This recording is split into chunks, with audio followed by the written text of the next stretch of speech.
could read your thoughts.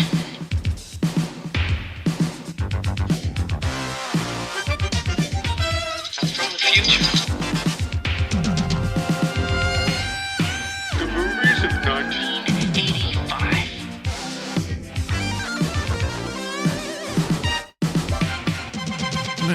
Hello. My name is Jason Hutchins and I am trapped in the year 1985.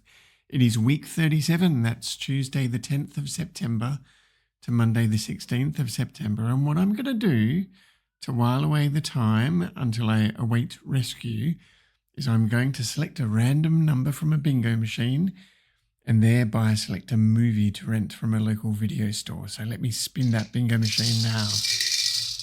Mix it up really well. And there's a ball. Ball is out. It is number 38. So now I've just got to press play on tape and load up my Commodore 64 and have a look at what number 38 is. And it is a movie called The Quiet Earth. Now, this is a movie from New Zealand. I've never seen it. I know that it is about a man who roams an empty planet Earth, like the apocalypse has happened or something like that. So you can imagine it's like a COVID lockdown or something, and he's not following the rules, wandering around. But I've never seen it. I know nothing about it. It is available on Prime in Australia in the year 2025, if you're so inclined. In the year 1985, I am going to have to go over to South Perth to a video store called The Video Lounge, where I will rent it on VHS. So I'll pop out and do that now. And while I'm away, let me just flick on the TV and you can watch an ad. Did you know that just one piece of Glad wrap like this is so good at keeping your food fresh that it takes this much of any other type of film to be as efficient? Because with a cheaper PVC wrap, you'd have to use not one or two or three, but 4 layers before it could seal in the moisture and goodness as well as just one piece of Glad wrap. Okay, I'm back.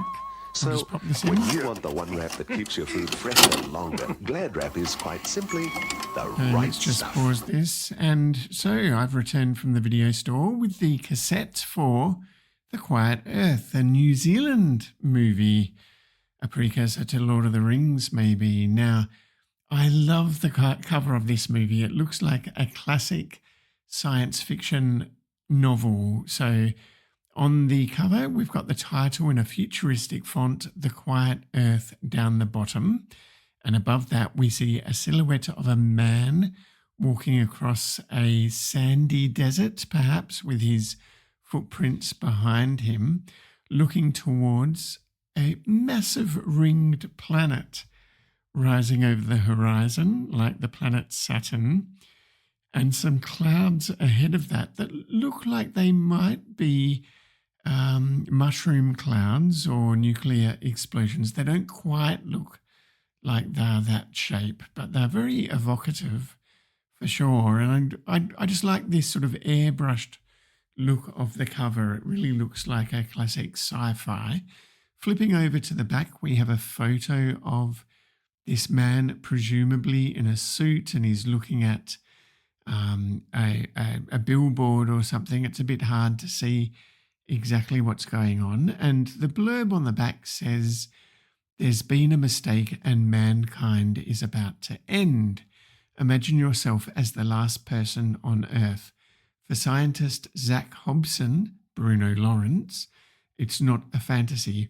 One morning he discovers he is indeed the only person in the world. A top-secret government project has misfired, ripping apart the time-space fabric of the universe. Not a continuum, a fabric. While everything is intact and working, there are simply no people left. Then Zach stumbles upon 2 more survivors. Spoiler. One is a pretty young woman, Alison Rutledge, and the other is a towering Maori tribesman, Peter Smith. Zach's overwhelming loneliness ends, but the tear in the universe still exists, and another disaster is in the making. Unless they can stop it, the human race will be snuffed out forever.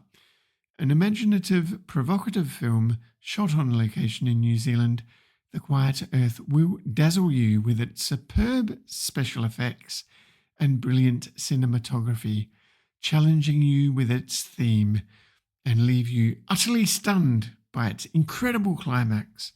Well, I am looking forward to an incredible climax, so why don't you join me as I press play on tape and watch The Quiet Earth.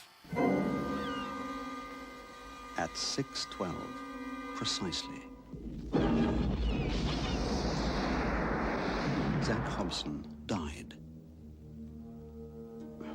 and the Earth fell silent.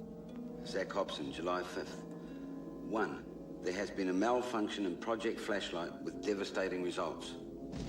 2. It seems I am the only person left on Earth.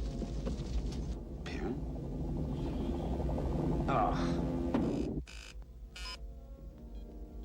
If the oscillations in the sun continue to increase at the present rate, the sun must collapse in a few days. If there's anybody out there at all, could you please contact me at home? 2 Thurston Avenue, Fraser. Somebody come. I've been condemned to live.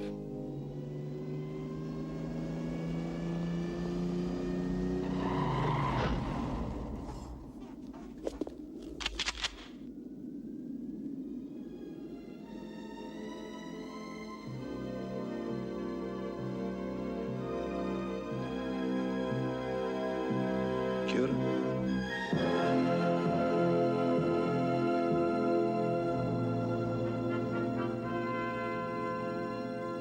Nobody realized what was happening. We trusted them. They were on our side. Zack?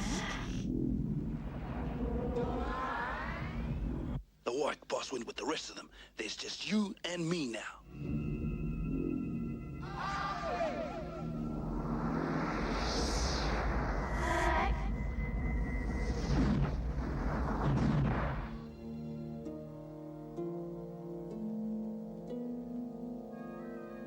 Will you listen to that?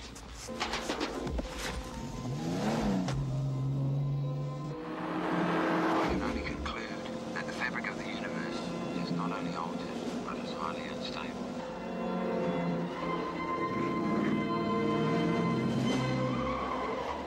You don't trust him. For Christ's sake! Your calculations are a waste of time. You reckon your grid is balanced? Okay. We take the sand out, the grid collapses.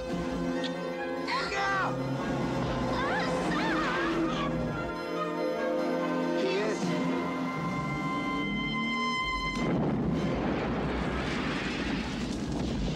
A Jeff Murphy film, The Quiet Earth. The end of the world is just the beginning.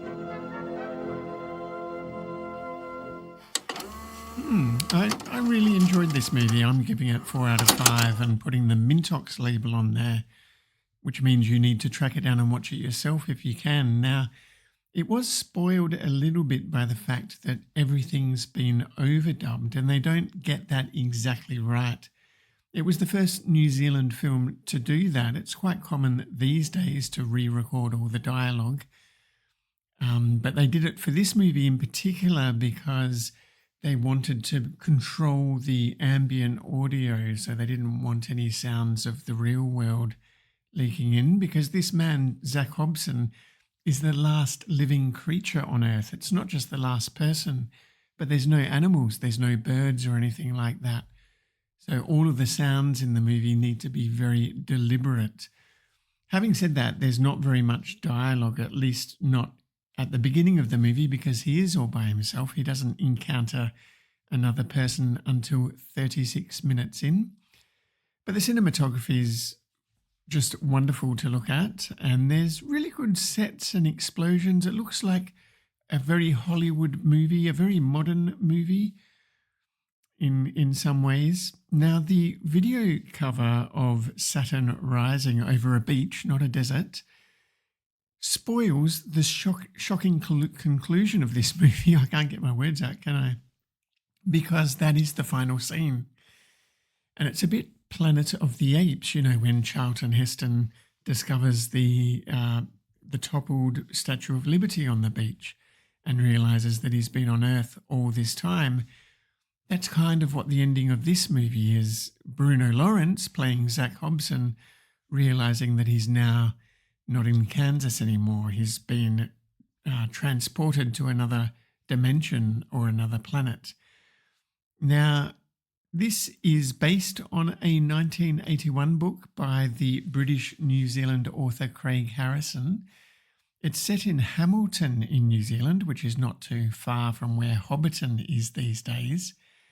And apparently, this might be apocryphal, but apparently it's based on Craig Harrison's experience of arriving in Auckland on a Sunday afternoon and the entire city basically being shut down and feeling like he was the last man on earth. Now, like I said, Zac Hobson is played by Bruno Lawrence, and I remember him from the first series of the ABC TV comedy series Frontline, made by the D Generation crew or the Working Dog crew.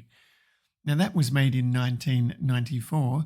It was one of the first mockumentary fly-on-the-wall comedy shows, inspirational to The Office, perhaps. Unfortunately, Bruno Lawrence died the following year.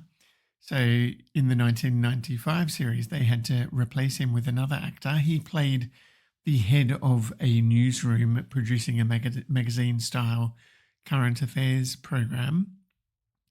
And I think they made that show because they could get these consumer video cameras that were digital and were fairly high quality and could be shown on broadcast TV.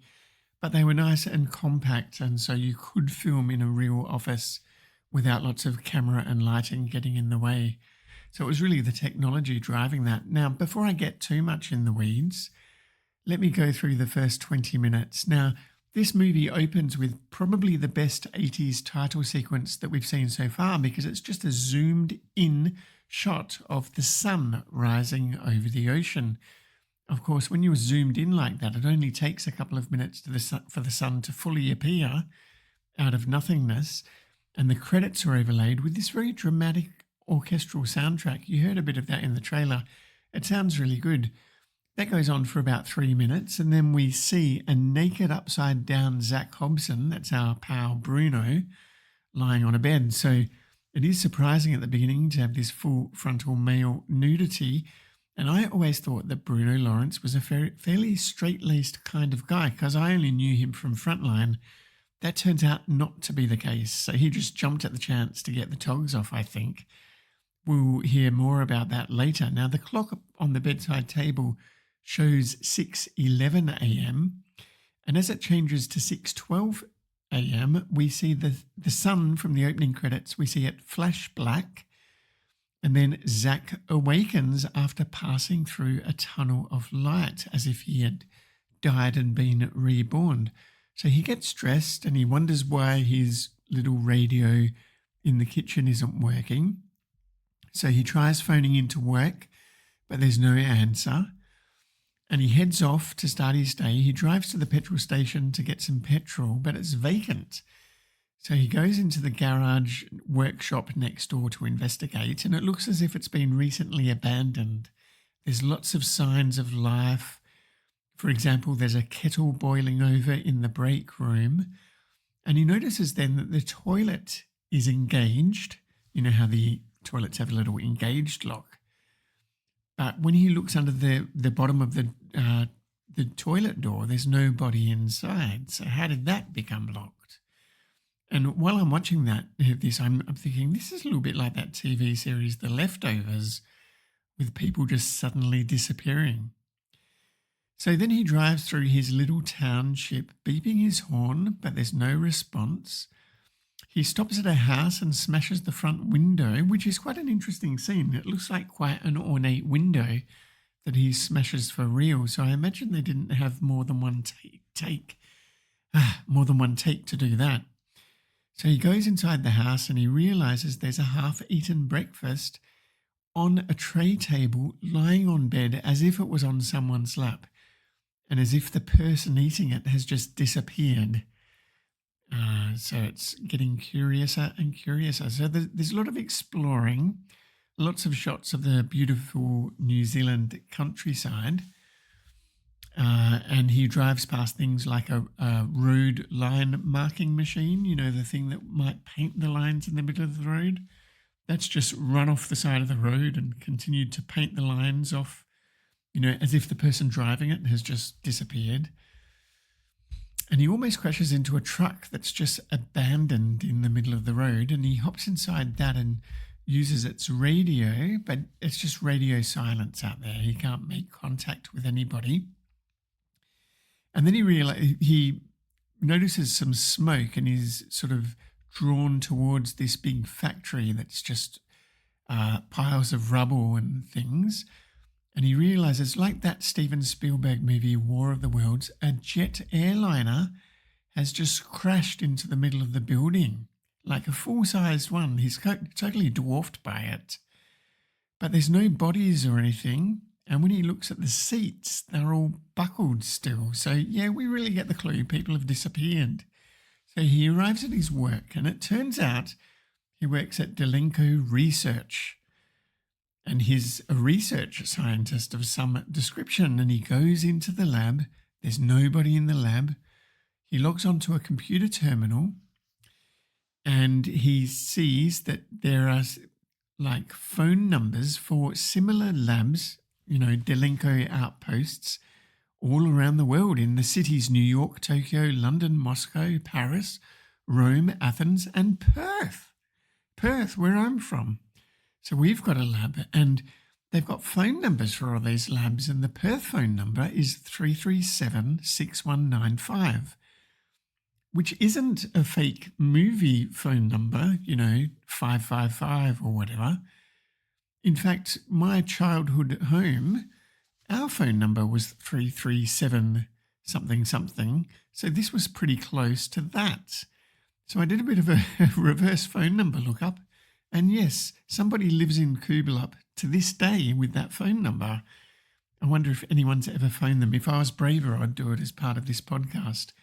Anyway, what he does is he uses his computer to run a test trying to contact each of these labs. And Will like this because each lab comes back with a response of NACK, N-A-C-K, meaning not acknowledged. So all of the labs are offline. He then goes over and checks the line printer, and there's a little printout there that says, "We are proceeding with Project Flashlight." But the message is cut off before it ends, as if something disastrous happened while the printer was printing it out. He then takes a lift down to the sub-basement of his laboratory. It's this huge underground lab looking suitably sci-fi with lots of equipment. And the terminal down there says, "Operation Flashlight Complete." He then enters the grid control room, and that's when we realise this is some sort of a power station, some sort of a power experiment. In fact, what they're doing is they're trying to harness an invention by Nikola Tesla to create a global power grid. So that's what all these labs are. They're nodes in this grid or something. So he goes into this grid control room to see a man seated at a terminal, but he goes and touches him on the shoulder, and he realizes it's just the corpse of one of his lab colleagues with a very bug-eyed expression on its face. The radiation alarm then goes off, and the lab gets automatically sealed, so he cannot escape. But he goes into a little utility closet and gets some gas canisters and sets to work, and he MacGyvers up a bit of a jerry-rigged explosive device. And then he shelters away from this explosive device that's going to go off in a while and listens to a little tape recorder that he keeps in his breast pocket of his suit, where he hears himself talking about the previous day, where he concludes that HQ of this Delenko Labs, HQ in the US, is withholding some important information about the experiment, this project Flashlight, and that he will not continue working on the project, and he will take the only course of action open to him. Now, we find out later that that only course of action was to commit suicide. That's what he was doing, lying naked on his bed. He'd taken a fatal overdose of sleeping tablets or something, but miraculously, when the sun flashed black, he woke up. Of course, to find the world abandoned. So anyway, he now records a new message saying that there's been a project malfunction with devastating results and he's the only person left on Earth. We then get a massive explosion. It's really quite impressive in this massive laboratory set. And he manages to escape through a hole in the ceiling. He then goes to a radio station, like a AM broadcast radio station, where he records a message giving his contact details, saying, if anyone hears this, please get in touch with me, and giving his phone number at home. Because, of course, the phones and everything like that still work. It's just the people who have disappeared. Although we find out that, power only lasts for a couple of days before things go on the fritz, and he has to rig up a generator to keep things going. Anyway, he records that message and starts playing it on loop, so anyone who tunes into the radio station would hear it. He then paints a giant billboard saying basically the same thing, and then he goes home, gets drunk, and sits by the phone waiting for it to ring. Now, that's the first 20 minutes. Now, this thing that happened, they start calling the effect in the movie, and eventually he will discover two survivors after he went, he goes a bit crazy for a while, but then he discovers these two survivors. And when they when they chat with each other and swap stories, they all realize that they were all at the moment of death when the effect occurred. So it's something to do with dying at the moment that transports them to this parallel dimension or a simulation. There's a lot of philosophical argument about exactly what it is. Now, later on, of course, what happens is they decide to destroy the lab to hopefully reverse this effect and bring everybody back. But what happens in the course of destroying the lab, poor old Zach Hobson kills himself a second time in the explosion, and he just so happens to kill himself at the moment when the sun flashes black again, which transports him to this alternate dimension where Saturn rises over the ocean, and the movie concludes. It's all very quite neat and quite interesting. This movie only cost $1 million to make, and it looks like a pretty big budget Hollywood movie. Lots of special effects and explosions, great sets. They shut down, the city to film on the streets with nobody around. Now, the role of Zach Hobson almost went to Jack Nicholson. He was offered it first, but he demanded $4 million, 4 times the budget of the movie, and 25% of the profits. So, of course, they couldn't take on Jack Nicholson, but he became a massive fan of Bruno Lawrence, actually calling him one of his favourite actors and even being a bit intimidated by him, apparently. Now, despite its tiny budget, this film sold to 80 countries and became one of the top foreign earners in the United States that year. Now, this was New Zealand's very first science fiction film. The Los Angeles Daily Times called it quite simply the best sci-fi film of the 1980s, which is crazy, isn't it, when you think of what other movies there are out there. So if you are a sci-fi fan, and if you haven't seen this one, you probably should do that. And critics praised how it achieved Hollywood-level production values, which is, it's just a testament to the people who made this movie. Now, like I said, Bruno Lawrence, I always thought he was a bit straight-laced, but he was a bit of a New Zealand counterculture legend. He travelled the country in a psychedelic bus with his fellow hippie commune theatre troupe, which was called Blurter, which stands for Bruno Lawrence's Electric Revelation and Travelling Apparition. And he did lots of crazy things. For example, at the 1970 Loxine Golden Disc Awards, drugged up on medication and alcohol, he showed up unannounced on crutches and performed behind a drum kit without any sticks. And when the TV director tried to calm him, he held up a walking stick and said, "Kiss my crutch," which resulted in him getting banned from television until he won an acting award just 6 months later. So he's a bit of a character. Now, in perhaps the strangest story of the production of this movie, the co-writer Sam Pillsbury made Hollywood history because he was set to direct the film after years of developing the screenplay and producing the movie. But when he realised he wasn't up to the task, he fired himself and handed the project over to another director, George Murphy, saying that, "I think I'm the only person to fire myself from the director as the director of the movie, but I did it for the good of the movie."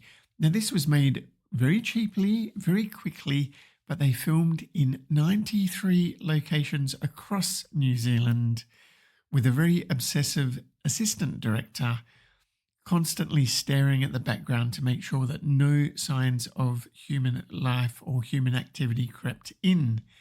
And this movie, of course, influenced a lot of movies that, have this world-emptying event subgenre.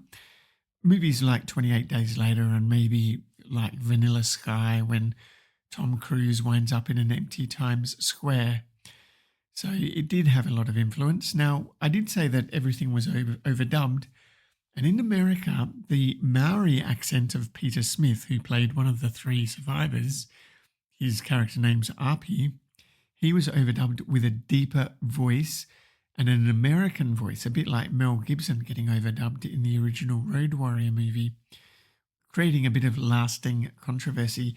He has the most iconic line in the movie where the woman who survived says to him, "I wouldn't sleep with you if you were the last man on earth," and he replies, "I'm working on it," because he's trying to kill Zach Hobson. Anyway, I won't give too much. I've basically spoiled the whole movie, haven't I? So what else is there? I think that's pretty much about it. So the other thing is the clock. This effect happens at 6:12 a.m. The number 6:12, of course, relates both, and this is coming directly from the author's mouth, it relates both to the number of the beast 666, because 12 is 6 plus 6, so 6:12, and also to Revelation 6:12, which is about men hiding from the face of God. I think that's about it. Oh, another thing that we will like, one of the movie's biggest fans is Neil deGrasse Tyson, who named it his favourite science fiction film and recorded a full commentary track for the 2016 Blu-ray restoration version of this, saying that the ending of this movie is the best ending to any movie ever, partly down to his love of the planet Saturn. Now, interestingly, I just watched him this week announcing the discovery of evidence of life on Mars, or, former life on Mars, which was a big thing in the news, in the positive news this week. We'll get to news soon.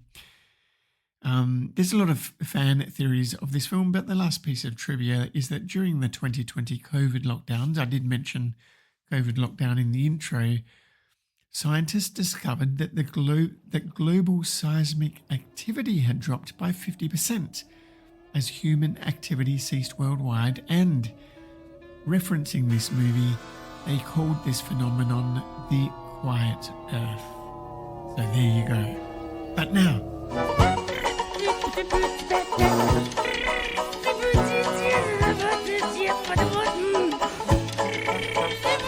I'm driving along and I'm just singing my song. I'm in a news-free zone.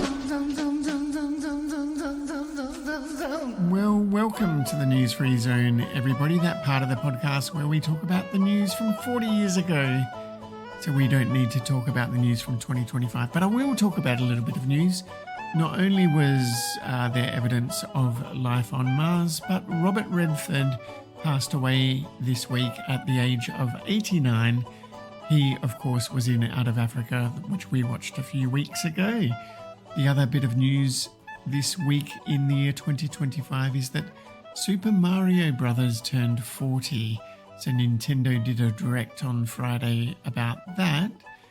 So now we can go all the way back to this week in 1985 because Super Mario Bros. Was released for the Nintendo Famicom in Japan, an event that would single-handedly resurrect the video game industry from the ashes of the 1983 video game crash. The game sold 2.5 million copies within just a few months, eventually reaching 40 million sales worldwide, holding the record for the best-selling video game until the year 2008. Now, meanwhile, Nintendo was finalizing preparations for the launch of the NES in New York City. That's the test market on October 18, so that's coming up in a month's time. Now, the company deliberately marketed it as an entertainment system, not a video game console, and sold it in toy stores, complete with a robot, ROB, Rob the Robot Companion, to avoid association with these failed consoles from the 1983 crash. Now, the other thing this week that the computing world experienced was a bit of a seismic shift, because we only saw the Mac released last year, but Steve Jobs has now resigned from Apple Computer after losing a boardroom battle with the CEO, John Scully. Now, he didn't leave quietly. He took a bunch of employees with him and started up a competing company called Next Incorporated, a 12-year exile, which would see him returning in 1997 to save Apple from bankruptcy and transform it into the world's most valuable company. So quite a lot of irony there. During this same week, with Nintendo and Apple doing all that, Commodore was shipping the first 35,000 Amiga 1000 units to retailers. It was priced at $12.95 and it featured a 4096 color display, 18-bit stereo audio, preemptive multitasking, specifications that seemed almost magical compared to everything else on the market at the time. In fact, it wouldn't be matched by PCs for nearly a decade. It wasn't until Windows 95 that PC users got preemptive multitasking. It was all cooperative multitasking from Windows 3.1 onwards. So Saturday night TV, a bit of a change of pace here because The Golden Girls had its premiere. I'm not going to say much more about that, apart from the fact that the show's premiere reached 21.5 million homes, just showing you how little there was to watch on TV at the time. I guess people would have had video cassette recorders, but there still was not an awful lot to watch, not like the just massive amount of stuff we have these days. Now, in Germany, in Boblingen, Germany this week, Professor Dr. Eric Moo, can't really pronounce that, it's got an umlaut in it. He performed the world's first laparoscopic surgery using his self-designed galloscope, and the surgical establishment was horrified by this, calling it incredibly dangerous, and said that they actually charged the good professor with manslaughter in 1987 when a patient of his died during a procedure, and he was exonerated 3 years later in 1990. Now, this week in 1985, Eddie Murphy hosted the MTV Video Music Awards, seeing Don Henley take out the grand prize for the Boys of Summer. Don Henley, he was from the Eagles, I think. And the Hottest 100 was dominated by Dire Straits with Money for Nothing and their groundbreaking computer animated music video that went along with it, along with a-ha's Take On Me with its rotoscoped animation. And finally, the United States launched an anti-satellite missile from an F-15 fighter, successfully destroying the Solarwind P-78-1 satellite 345 miles above the planet in orbit up there as part of their SDI, the Strategic Defense Initiative program, otherwise known as Star Wars So just proving that it worked to a degree. Well, basically when you got a jet to shoot a missile at a satellite. Anyway, let's now go over to some Usenet news. Now in net.music, Gene Douglas announced that Ringo Starr, drummer of the Beatles, had just become a grandfather, saying, "Doesn't that make us all feel old?" Now, Ringo was only 45 years old. His 19-year-old son his 19-year-old son, Zach, and his girlfriend or wife had a baby girl named Tatia or Tatia.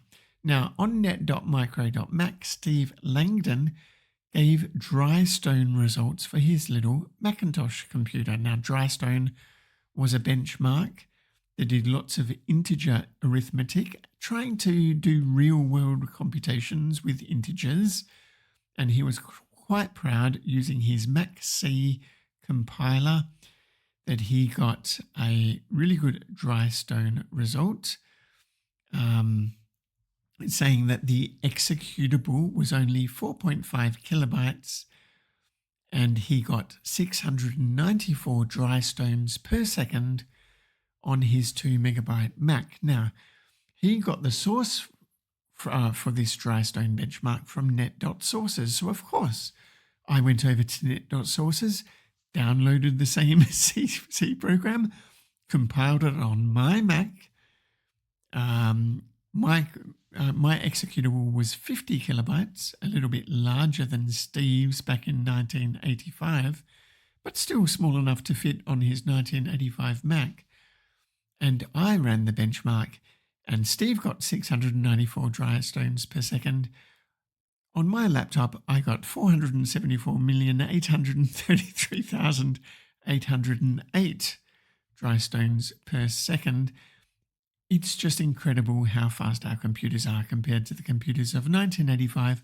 And what do? We use them as terminals to connect to the internet via the World Wide Web and read social media. I mean, the world is crazy, isn't it? We could be running all sorts of supercomputer computations, each of us on all of our computers to do something. Anyway, enough of that. So what else am I talking about? Drystone. So Whetstone is a float benchmark as well. I didn't bother running Whetstone, but the other thing Steve did, he ran another program from net.sources called Civ, which is a prime number Civ algorithm, and it took him 2.78 seconds, which he was quite proud about. So that was 2.78 seconds to calculate, I think, the first 50,000 prime numbers. Anyway, I compiled that same program on my machine, and mine took 0.006 seconds. So again, different times. On net.misc, a person called Prentice Riddle, which I'm thinking is a pseudonym, from the University of Texas, wrote about something called Processed World. Now, Processed World was a zine, an anti-capitalist, anti-authoritarian magazine focused on the oppressions of the office worker at a time when people's jobs started to becoming automated because computers started entering the office. Now, this magazine started in 1981, but it was still being circulated in 1985.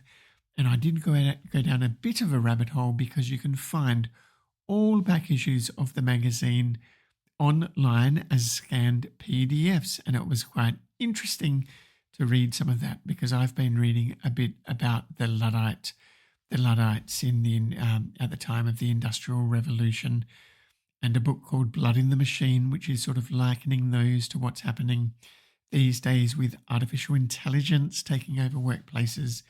So it was interesting to see a 1985 take on that. Now, on net.kids, Bob O'Halloran wrote, "Did anyone see the 60 Minutes item on Dungeons and Dragons this past Sunday?" He said that the mother interviewed on it came off rather badly, and he praised Gary Gygax, who's the guy who invented Dungeons and Dragons, for the things that he said. So, of course, I went on to YouTube, and yes, the entire 60 Minutes episode is there, and you can watch that. This was around the time where people were starting to blame role-playing for suicides and so forth. Of course, what was happening is all young people were interested in things like Dungeons and Dragons. So it was, as Gary Gygax put it, a statistical witch hunt. Now, on net.news.notes, Eric Fair wrote about Usenet, saying the Usenet user community is suffering from information overload. That is, there are so many more items coursing the paths of the network that any single individual cannot read them all in a reasonable amount of time. Now, this is, of course, what we're suffering from these days with the amount of social media, but the amount of content as well on streaming services. It's just impossible to keep up with it all. Now, Eric Fair had recommended that maybe Usenet could just show us articles that other people thought were interesting. And a user called Tim Maroney replied saying, hey, there's some people at CMU Information Technology Center who are implementing exactly this for their bulletin board system called Vice.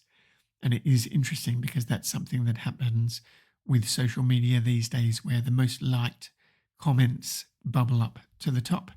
Now, let's go back to 1665, 360 years ago, and look at what Samuel Pepys was doing this week.